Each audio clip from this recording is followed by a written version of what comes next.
Am I the bad one for ignoring a friend's attempts to reconnect after she betrayed me? A few years ago, I moved to the United States, me, F24, I was 22, to be with my now ex, Lucas, M36.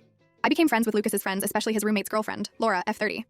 About 2 or 3 months after moving my whole life to the US, Lucas decided he wasn't sure he wanted a relationship with me anymore. We broke up, he cut off contact, and devastated from leaving so much behind, I moved to another state. Laura and I, both going through tough breakups, became very close. Over time, I started healing and dating other people, while Laura kept dragging out her breakup with her ex, saying she wanted to get back together and then changing her mind, inviting him over, and then getting frustrated because he wouldn't leave her alone. It all ended badly when it came out that she had cheated on him before their breakup. Even knowing this, I kept supporting her, being a shoulder to cry on and not judging her actions during her relationship or breakup. Meanwhile, I met a very sweet man, Daniel, M31, and we started casually dating. I wasn't fully ready for a relationship, but I was definitely opening up thanks to Daniel. He made me very happy, and I told Laura everything. Laura was not ready for a relationship and kept insisting on fixing things with her ex, and I did my best to support her. Eventually, Laura came to visit me, and since my apartment was small, we all stayed at Daniel's place for a week, giving Laura and Daniel quite a bit of alone time.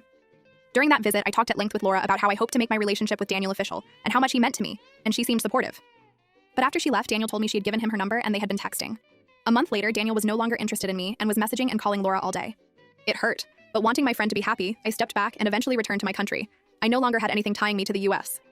As soon as I left, Laura visited Daniel for a weekend and then suddenly cut all contact with him, saying she still wasn't ready for a relationship, basically taking the person who had made me happiest while I was alone in a foreign country. For nothing.